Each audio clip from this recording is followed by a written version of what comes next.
मैं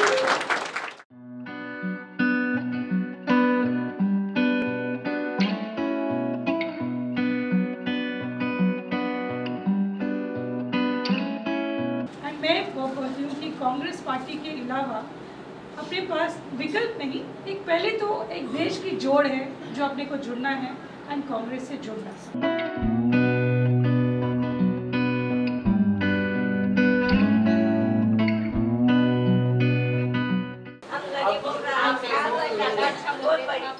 लोकसभा चुनाव में अब कुछ ही दिन बाकी हैं और सभी राजनीतिक पार्टियां अपने अपने राजनीतिक एजेंडे और विकास के मुद्दे को लेकर मैदान में उतर चुके हैं। ऐसे में अगर बात की जाए उम्मीदवारों की, तो उम्मीदवारों के नाम की भी लिस्ट लोगों के पास पहुंच चुके हैं, लेकिन हालांकि अब तक पार्टी आलाकमान द्वारा कोई भी डिसीजन नहीं लिया गया। ऐसे में अगर हम उत्तर मध्य मुंबई लोकसभा सीट की बात करें तो लगातार उम्मीदवारों के नाम को लेकर चर्चाएँ जारी हैं। हालाँकि ऐसे कई नाम सामने आए हैं, उसमें से एक नाम सामने आया है शांति सिंह चौहान का। उन्होंने भी अपनी उम्मीदवारी के लिए आलाकमान को पत्र भेजा है। जानते हैं उनसे। मैडम, आपने किस लोकसभा सीट से जो है अपने नामांकन का पत्र भेजा है आलाकमान को? मैंने Mumbai north central Lok Sabha seat के लिए मैंने अप्लाई किया है। कौन सी पार्टी से? कांग्रेस पार्टी से। मैडम, अगर उत्तर मध्य मुंबई की बात करें तो यहाँ पर कई ऐसे नाम चर्चा में चल रहे हैं। ऐसे में क्या लगता है कि पार्टी किस तरह का डिसीजन ले सकती है, क्योंकि हाल ही में 8 तारीख की पार्टी की मीटिंग भी है? जी, 8 तारीख को पार्टी का मीटिंग है, मगर मुझे भी भरोसा है कि शायद मुझे एक चांस मिलेगा, क्योंकि राहुल जी ने बोला है कि हमें इस बार ग्रास रूट वर्कर्स चाहिए जो सचमुच काम करे एंड जो मुद्दे हैं जो जिससे वो पार्टी नकारा गया है उसको वापस लड़े एंड उसको पार्टी को ज़िंदा रखे। तो मैं भी उम्मीद रखती हूँ कि मुझे भी एक चांस मिलेगा। अगर पार्टी और जनता आपको मौका देती है तो क्या प्रमुख मुद्दे होंगे? आप क्या मुद्दों पर काम करेंगी? देखिए, मुंबई नॉर्थ सेंट्रल में मैं 2 महीने में ग्राउंड लेवल पे काम कर रही हूँ, लोगों से मिल रही हूँ, लोगों से जुड़ रही हूँ। 3 ऐसे मुद्दे जो मुझे सबसे ज़्यादा मायने रखता है, एक तो हाउसिंग, स्लम रीडेवलपमेंट प्रोग्राम्स हैं, उसमें ज़रूर लोग बहुत गुस्से में हैं। हर एक पार्टी से, ऐसा नहीं कि कांग्रेस पार्टी से, मगर हर एक जो पार्टी चुन के आती है वो लोग उनसे बहुत नाराज़ है कि नाइंसाफ़ी हो रही है। तो ये चीज़ पे मैं ज़रूर ध्यान देना चाहूँगी। दूसरी है सैनिटेशन, जो जिधर मैं देखती हूँ कि टॉयलेट्स बिल्कुल बनी नहीं है, उसके नाम पे बहुत सारे बिल्स फट रहे, मगर मैं देखती हूँ सैनिटेशन लेवल बहुत ही लो स्टैंडर्ड की है। एंड एजुकेशन फॉर चिल्ड्रन, मैं वो देख रही हूँ कि बच्चों को, मैं जिधर भी मीटिंग्स में जाती हूँ, बच्चे आते हैं, बच्चों की माँ आती है, बेवाओं की बच्चे आते हैं कि पिताजी गुजर गए, बच्चों के लिए फ़ीस के लिए पैसे नहीं हैं। तो these things have to be addressed. Government की तरफ से क्या हो सकता है उनको, जस्ट नॉट कि ऐसा एक अमाउंट दे जाए, मगर हर एक लेवल पे, जैसे बस पासेस हो गए, फ़ीस रिडक्शन हो गए, वो चीज़ जो मिनिमम सैलरी पर्सन है उससे माइंड में रखते हुए, दिमाग में रखते हुए वो चीज़ को मैं डेवलप करना चाह रही हूँ। ये 3 चीज़ है जो मैं ज़्यादातर देखना चाहती हूँ। मैडम, आपने 3 मुद्दे रखे, हाउसिंग, टॉयलेट और ऐसे में सैनिटेशन। लेकिन अगर बात की जाए तो आज देश में ना घर घर शौचालय योजना चल रही है, तरह तरह की योजनाएं। क्या लगता है उन योजनाओं का पटल स्तर पर काम हो रहा है? देखिए, मुंबई में घर घर टॉयलेट होना मेरे ख्याल से बहुत मुश्किल है, क्योंकि जगह जो रहते हैं ये लोग, बहुत छोटी जगह है ज़्यादातर स्लम्स में। तो एक पब्लिक टॉयलेट्स जो रहते हैं वो उसकी योजना बहुत अच्छी तरह से एंड सैनिटाइज्ड वे, ऐसा नहीं कि बना दिया एंड उसको देखभाल करने वाला कोई नहीं एंड उसका पानी नहीं आ रहा है, ये नहीं, वैसा नहीं। जो चीज़ बने एंड उसके ख्याल रखे, ये गवर्नमेंट की तरफ से होना चाहिए। तो मैं चाहती हूँ एक्चुअली इनफैक्ट कि हर लेवल पे कांग्रेस हो, ताकि वर्क स्मूथली हो जाए। जहाँ तक थी बीएमसी लेवल तक भी हम लोग, अगर कांग्रेस की हो तो जो सिस्टम पास होती है तो आखिरी लेवल तक वो पास होए एंड वो उसका रिजल्ट पूरी लोगों को मिले। आप डोर टू डोर 2 महीने से आप बोल रहे हैं, काम कर रहे हैं, कैंपेनिंग कर रही हैं। कई बार ऐसी समस्याएं लोगों की आएगी जहां सार्वजनिक टॉयलेट तो होंगे लेकिन वहां पर रख रखाव का कोई सुविधा नहीं, कहीं दरवाजे नहीं। ऐसे में स्लम के जो लोग का मेन मुद्दा क्या सामने निकल कर आया? मेन मुद्दा तो अभी जो स्लम में मेरे को निकल के आ रहा है, एक तो ड्रग्स, जो माँ लोग बहुत परेशान हैं।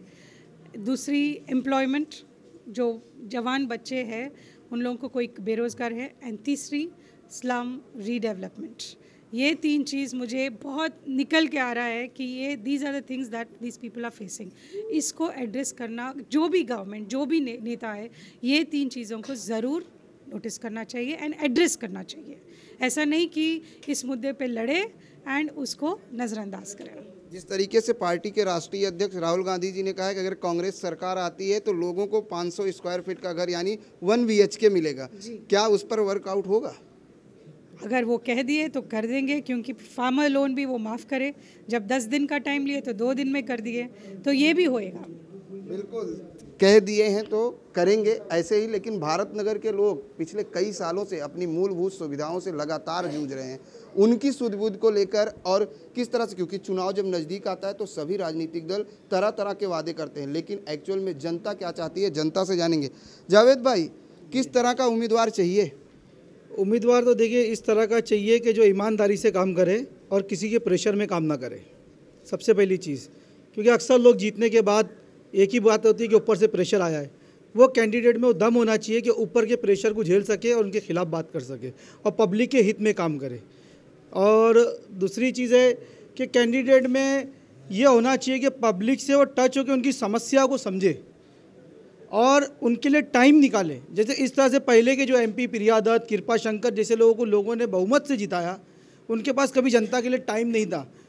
वो एक तरह से बोलते हैं ना कि सेलिब्रिटी बन के आते थे और सेलिब्रिटी बन के जाते थे अपने क्षेत्र में, और जनता ऐसी मुंह देखते रह जाती थी, झूठे वादे करे और चले गए। तो भारत नगर की जो समस्या है ना, यहाँ गटर नाली का मुद्दा नहीं, इसके लिए नगर सेवक है। यहाँ पर सबसे बड़ा मुद्दा है कि महाडा के जो 3145 टेनेंट है, जिन्हें इंदिरा गांधी ने यहाँ पर शिफ्ट किया था इमरजेंसी के टाइम पे, उनका डेवलपमेंट कौन सी स्कीम होना चाहिए। तो महाडा टेनेंट जो कि रेंट भरते हैं और ऑनरशिप का पैसा देने को तैयार है, तो हमारी मांग है कि हमको 33(5) में डेवलपमेंट किया जाए। तो राहुल गांधी जी ने कह दिया है कि सरकार आएगी तो 500 स्क्वायर फीट का घर मिलेगा। देखिए, राहुल गांधी जी ने 500 स्क्वायर फीट का SRA का, उसमें ये नहीं कहा कि आप जो पूछ रहे ना 500 स्क्वायर फुट का देंगे, कौन सी स्कीम में देंगे? SRA में।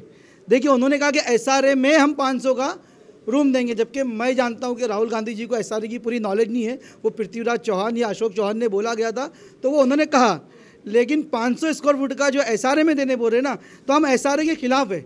हमें 33(5) DC रूल जो है उसी में डेवलपमेंट करना है, भले उसमें 450 का रूम मिले, लेकिन हमको DC रूल 33(5) में करना है, 33(10) में नहीं करना है। बिल्कुल, आपसे जानेंगे क्या मुख्य भारत नगर की क्या मुख्य समस्याएं हैं, और ऐसे में जिस तरह से अब उम्मीदवार के तौर पर आई हुई हैं शांति सिंह जी, क्या लगता है कि ये मुख्य मुद्दों पर काम करेंगी? जी, आशा तो बहुत है। जिस तरीके से उन्होंने आश्वासन दिया है कि भाई काम करके बताएंगे, और जैसा लोग आग्रह कर रहे हैं कि भाई 10-12 सालों से यहाँ पर जो मुद्दा छाया हुआ है, सबसे बड़ा मुद्दा डेवलपमेंट का ही है। लोगों को उनका हक नहीं मिल रहा है, बिल्डर यहाँ नाजायज़ स्कीम चला रहा है।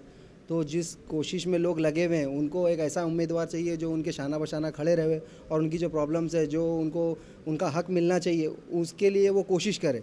और जो भी उनके मसले मसाले जो रुके हुए हैं, उनके अथॉरिटी को हैं, चाहे वो मालिकाना हक लेने के हो या डेवलपमेंट से मुताल्लिक हो, जो भी हो, वो सारे कामों में उनका साथ देना चाहिए। बस यही अपेक्षा लोग कर रहे हैं, और इसीलिए आज जो आश्वासन दिया गया है, उम्मीद करते हैं कि भाई आगे इस पर कायम रहेंगे। क्योंकि होता ऐसे ही, जैसे कि अभी हमारे भाई ने बताया कि भाई लोग आश्वासन तो देते हैं लेकिन आगे काम नहीं होता। बिल्कुल, आश्वासन तो देते हैं, काम नहीं होता है। ऐसे में उम्मीद लगती है कि इस बार काम होगा। इंशाल्लाह उम्मीद तो है, और मगर जैसे मैं अभी भी जैसे बता चुका हूँ, अगर ये वीडियो जो अध्यक्ष है कांग्रेस पार्टी की, जो प्रेसिडेंट राहुल गांधी साहब, भाई अल्लाह का वास्ता प्रिया दत्त जो है मैडम, उनको मेहरबानी करके टिकट मत दो, नहीं तो ये तयशुदा बात है कि ये जो वोटर है भारत नगर के, ये इंशाल्लाह उनको हरवा के ही दम लेंगे। क्योंकि इन्होंने जो भी किया है हमारे साथ, हमारे वोट लेकर, ये कृपा शंकर सिंह आपका जो आमदार और जो आपकी MP जो प्रिया दत्त मैडम जो है, ये इन्हीं ने जो है हमारे भारत नगर का बेड़ा गर्क कर दिया। दूसरी बात, जैसे अभी भाई जैसे बताया कि राहुल गांधी साहब ने SRA की स्कीम की बात की, वो उनका अपना व्यू है। हमारा ये कहना है, जैसे आप SRA वालों के लिए 500 देना चाहते हैं, जिसका जो रूल्स है उनको उनके हिसाब से दिया जाए। हमारा जो भारत नगर BKC बैंड्रा कुर्ला कॉम्प्लेक्स 44 एकड़ लैंड है, ये ट्रांसिस कैंप है, और यहाँ पर 33(5) रीडेवलपमेंट की स्कीम चलनी चाहिए। सो आपसे हम्बल रिक्वेस्ट है Rahul Gandhi sir, please please please आप MP प्रिया दत्त को यहाँ हल्के से टिकट ना दे, नहीं तो ये तयशुदा बात है, ये फेस देख लीजिए, प्रिया दत्त इंशाल्लाह 100% हारेगी। बिल्कुल, क्योंकि हर किसी को उम्मीद होती है अपने जनप्रतिनिधि से, अपने सांसद से, अपने विधायक से कि उनकी समस्याओं में, उनके सुख दुख में सहभागी हो। लेकिन ऐसे में भारत नगर के लोगों में ये रोष है कि जो उन्होंने जो कुछ किया उसका उन्होंने फ़ायदा नहीं लिया, क्योंकि वहाँ के जो स्थानीय जनप्रतिनिधि थे वो उनकी सुध-बुध लेने नहीं आए। इसलिए इस बार चुनाव नज़दीक है, ऐसे में जनता भी जागरूक है, जनता काफ़ी सूझबूझ के साथ अब चुनाव देगी। शांति जी, अगर बात की जाए तो यहाँ के लोगों का जो मेन मुद्दा है डेवलपमेंट का, और अगर भारत नगर की नहीं पूरे मुंबई की अगर हम बात करें तो हर जगह डेवलपमेंट को लेकर ही लोग परेशान हैं। ऐसे में स्लम के मुद्दे को लेकर किस तरह से आगे जाएंगी, क्योंकि सीनियर जैसे यहाँ पे कहा गया प्रेशर ना आए। एक्चुअली प्रेशर देने वाले हैं जनता। अगर जनता को ठीक लग रहा है एंड अगर आवाज़ नहीं उठाएगी तो वो जनता की मुद्दा नहीं बनेगी, प्रेशर आता है ऊपर से। मगर जब जनता जागरूक हो जाती है, जैसे जावेद भाई हो गए हैं, तो ये चीज़ प्रेशर आती है फिर हम पे कि हम कुछ कर दिखाए इन लोगों के लिए। क्योंकि जनप्रतिनिधि जनता इसीलिए चुनती है कि हमारे सुख दुख सहभागी हों, खुशियों में भी सहभागी हों, दुख में भी सहभागी हों, हमारी समस्याओं से निजात दिलाएं। क्या आने वाले समय में अगर जनता, भारत नगर की जनता या उत्तर मध्य की जनता अगर शांति देवी को मौका देती है तो क्या उनकी समस्याओं से निजात मिलेगा? शांति सिंह चौहान वादा कर चुकी है कि इनके मुद्दे लेके मैं ज़रूर खड़े रहूँगी और लड़ूँगी। अभी मैं ये भी पता कर चुकी हूँ कि मुझे अभी इनके मुद्दों के बारे में पूरी जानकारी नहीं है। जब मैं बैठूँगी उनके साथ समझ सकूँगी, तो मैंने बोला है कि आपके एंड गवर्नमेंट के साथ साथ ज़रूर कुछ ना कुछ हल मिलेगा। मगर एक साइडेड होके अगर चलाएं नहीं होगा आपके साथ तो फिर वो आपकी विश्वास है, तो मैं कुछ नहीं कर सकती हूँ। मगर जब अगर मौका दिया गया है तो आई प्रॉमिस यू कि हम साथ साथ बैठेंगे और इसका हल ज़रूर मिलेगा। उससे ज़्यादा पता नहीं तुम लोग एक्सपेक्ट क्या कर रहे हैं मेरे से। मैं काम से जुड़ के जो भी काम है, मुझे वो काम को किसी लेवल पे, गोल पे लेके जाना चाहती हूँ। तो मुझे मालूम है कोई भी चीज़ यहाँ पे ईजी आसान नहीं है, बहुत सारे चुंगल रहेंगे। बिल्कुल, क्यों कहते हैं कि अगर आपको कोई जो है आश्वासन देता है तो कहीं ना कहीं वो आपके आश्वासन पर खरा उतरना भी बहुत ज़रूरी है, और जनता उसी आश्वासन पर अपने जनप्रतिनिधि को चुनती है। लेकिन भोली भाली जनता जब चुनाव ख़त्म हो जाता है तो शायद जनप्रतिनिधि ये भूल जाते हैं कि उन्होंने चुनाव के पहले कुछ वादा किया था। जिस तरह से शांति सिंह चौहान ने कहा है कि मैं वादा करती हूं कि इस समस्या के लिए हल कोई ना कोई निकलेगा। जनता और सरकार के बीच की जो कड़ी बनने का उन्होंने वादा किया है वो तो आने वाला समय बताएगा। लेकिन फिलहाल ये है कि पार्टी और जनता क्या आने वाले चुनाव में शांति देवी सिंह चौहान को किस तरह से अपना प्रतिसाद देती है। कैमरामैन देवानंद सिंह के साथ प्रदीप शर्मा, इन 24 न्यूज़, मुंबई।